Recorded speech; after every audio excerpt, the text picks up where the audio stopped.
Ang susunod na programa ay rated PG. Patnubay at gabay ng magulang ay kailangan sa mga batang manonood. Ang nakaraan sa PBB Lucky Season 7 Dream Team. Bukod sa acting award, panalo rin ang May Award sa kanilang double date kasama ang Liz Kid. Abangan ngayong gabi ang iba pang kulitan sa Korean double date sa loob ng bahay. It tastes better.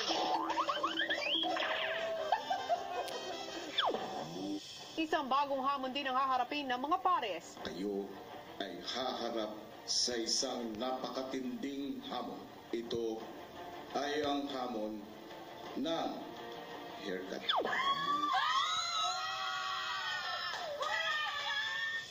Pero sa gitna ng kasiyahan, si McCoy may pinagdaraanan.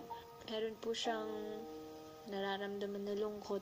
Ganon din po yung nararamdaman ko.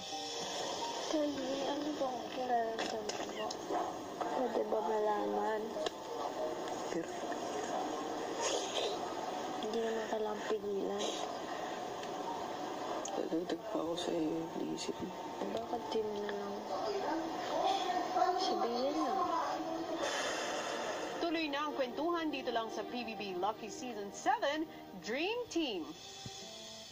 Sa pagsisimula ng double date ng May Ward at Liz Ken, Come on, let's eat. It's a double date. Double date. Thank you guys. Sige, kalantin. Korean food because There you go, our brother. movie, We shot it in Korea. We shot in Korea and it's kind of spicy, so Kuya made it especially for me. Ay, kasi may spicy food, di ba? I remember. But don't worry, we're not gonna torture you this time. Papakainin talaga naman kayo ng sili. Well, come on. Well, ladies first, isn't it? No, you go ahead. Really? I'll be watching, don't worry. Okay. Is it good? Delicious. Pasensya na kayo, matakaw ka. Anong gusto mo? Housemates, Liza, Enrique, meron lamang kayong 7 minuto para sa inyong double date. Ano? Kuya! Enjoy. Kuya, wait lang yung bag ng food. Grabe ka ba? Subukan mo naman si Maymay, Ken, para di niyo makalimutan ito. Kaya na. Something naman. It tastes better now, doesn't it?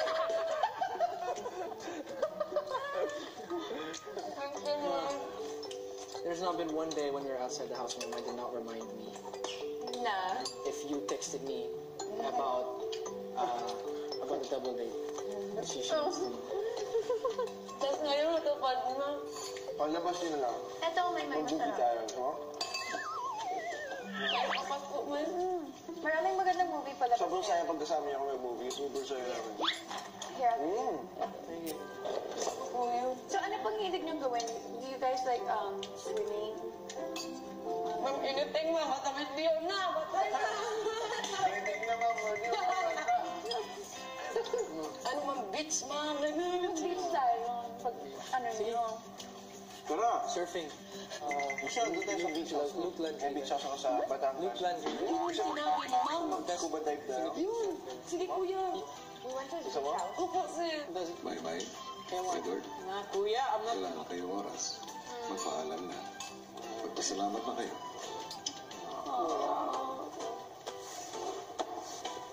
Hi guys. Dito naman kami matulog. Pwede na lagi na. Lakas mo. Nabuhat mo nga sa tanner eh.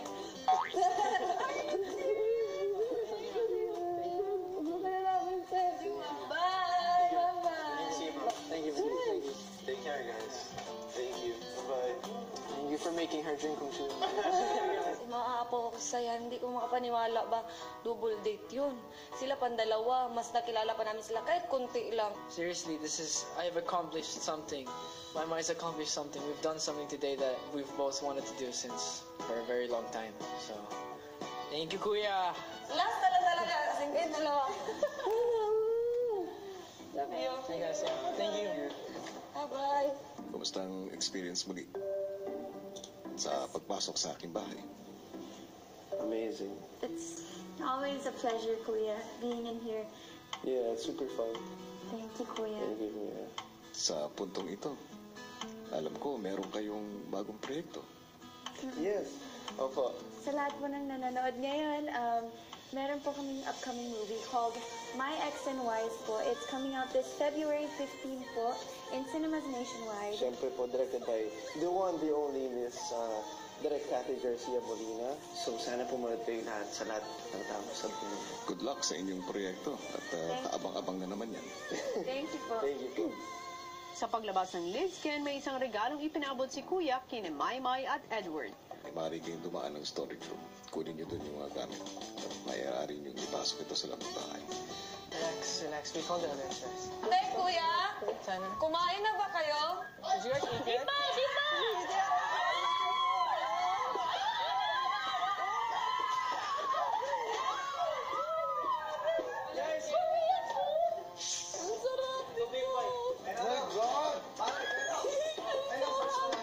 At masayang nagsalo-salo ang lahat sa Korean food mula kay Kuya.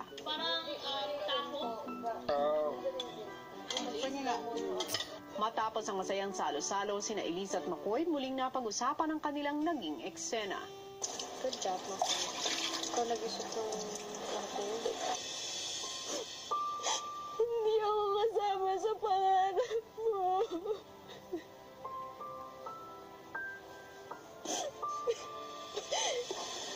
Kasi totoo yun. Parang Hindi kasi ako kasama sa pangarap mo.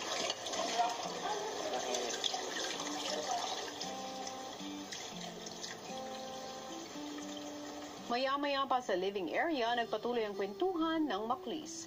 Gusto ko na lumabas. Bakit? Gusto na pamilya mo. Joke lang. Maniwala ko sa'yo. Hindi ko lang, pero gusto ko magtagal pa. Gusto ko tapusin.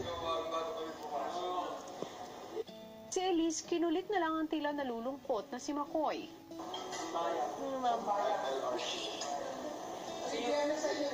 Pares na pala tayo. Baho. Kamay mo. Grabe ka pares na tayo. Baho din sa'yo. Hindi ganun ka baho. Ako baho din. Ito ka sa baho. Hindi ba tayo? O Elise, ano naman ang nakikita mo sa kapalaran niyo ni McCoy? May future ba? Pares-pares nga ang mga naging kaganapan matapos ang pagdalaw ng Lidskin sa loob ng bahay ni Kuya. Hinarap nila ang eviction night kung saan tuluyan ang lumabas ng bahay si Jerome at matapos ito ay inanunsyo na ang mga naging nominado sa lahat. At sa buong linggo, napanood natin sa PBB Lucky Season 7 mga kwento ng Dream Team ni Kuya sa Kapamilya Gold, ang mga ligtas challenges na hinarap ng bawat pares. At bukas ay haharapin na nila ang huling hamon, kaya naman malalaman na natin kung sino sa kanila ang tuluyan ng magiging alanganin. Hello Philippines and hello world! Sa gitna nga ng tensyon ng sunod-sunod na hamon, mukhang nananatili pa rin positibo ang ating Dream Team. Pero paano kung ang mismong kapareha mo ay merong pinagdaraanan? Paano nga ba magsusuportahan ang Maclis? Simulan natin ang kwento, narito po. Magandang gising ng Dream Team sa isang bagong umaga.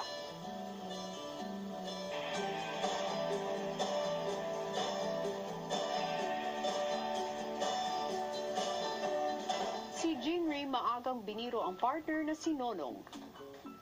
Yuck.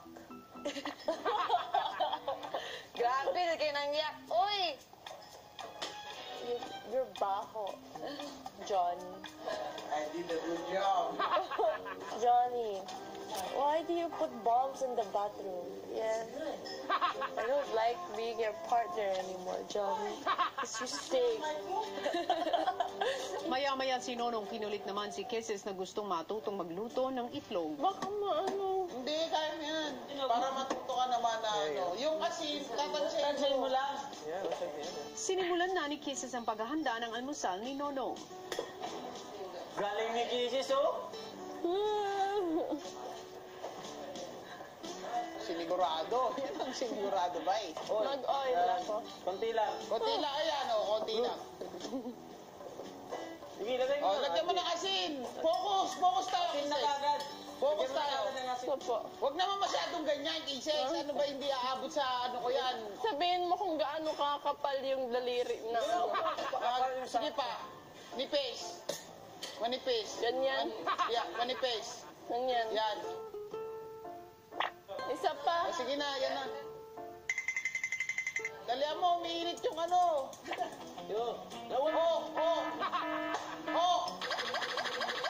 Paminta! Nakalimutan mo yung paminta! Kiss! Dalihan mo, Kisses! Bumon tayo! Inaabot natin oras, mamamatay na! Yan na! Takbo! Bate! Lagay mo na! Lagay mo na dali! Nasira na. Kung saan mo pinagbaltihan, diyan mo na rin lagay yung itlog. Huwag mo itatapon. Wow, fluffy siya. Kuya Nonong, may hangin siya sa loob. Ang ganda niyan. Parang donut. Excited ka na? Oo. Nako po! Tagay na! Vincent, dali! Tapusin mo na! Okay, Chef! Ilan na? 1 minute na lang! 1 minute na lang! Tapusin mo na! Dali! Isalin mo! Kisses! Isalin mo na! Kisses! Wait lang po! Dali! Kuya Nonong, hindi siya matanggal. Dahil mo! Biscuit!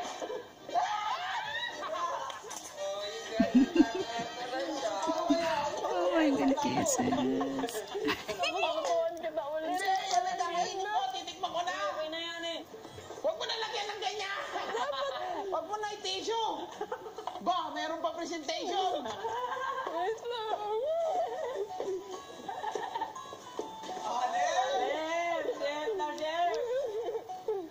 Fine dining, Brad.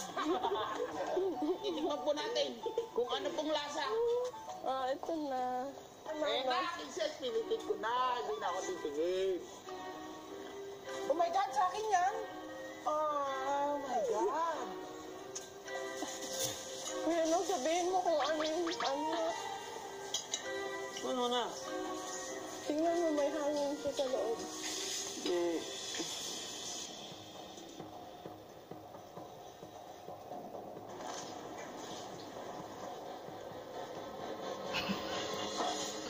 Masarap. Tama na yung asin. Yung pepper, nalalasahan ko naman siya. All in all, lasa siyang itlog. Very good, Master Chef Kisses. At least, lasang itlog ang itlog. Parang busog na ako. Amaya na. Nakakabusog to, Kisses.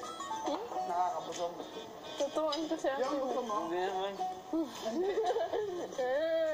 Sa gitna ng masayang umaga, may biglang anunsyo si Kuya. Housemates, ang lahat ay mapis, magayos, at maganda. Ano to? May housemates. Bakit? Nakakabahan.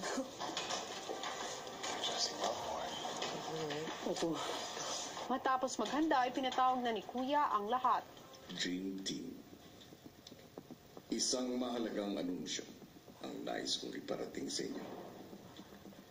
Nais kong sabihin na kayo ay haharap sa isang napakatinding hamon. Isang matinding hamon na sana ay bakayanan ninyo.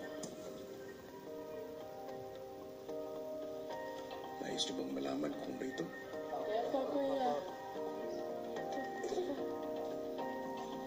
Ang hamon na ito, ang bawat pares ay kinakailangan umpo. At ito ay ang hamon ng haircut.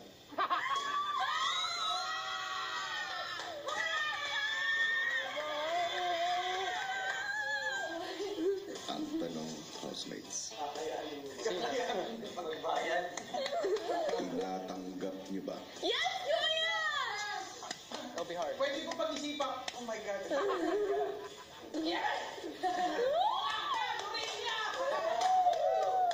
Sino gusto mauna? Let's go, Jindoy. Dahil nag-volunteer si Nonong, Gino ang mauunang mag-haircut. Handa na ba kayo? Handa na kami, kuya. Una nang humarap sa hamon ng gupitan ang Gino.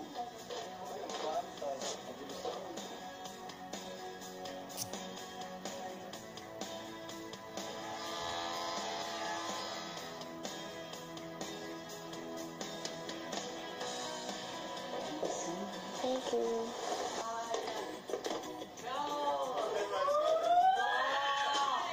Sarap. Nice. Guwapo. Pogi mo. Sumunod namang sumalang sa gupitan ang corner. Whoever you're with in Double Trouble, you get to know like extra than everyone else, I feel like. Samantala sa loob ng bahay, parehong nag-iisa ang magkakapares na sina McCoy at Elise. Si Edward nilapitan si Elise. You okay? You're not great though. Yeah.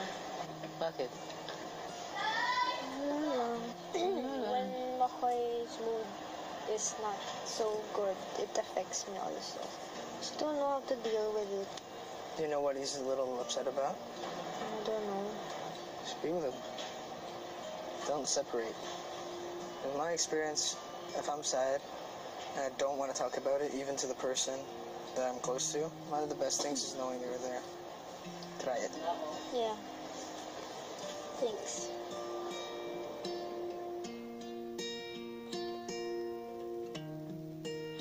Susunod, ano nga ba ang pinagdadaanan ni McCoy? Gusto mo na umuwi?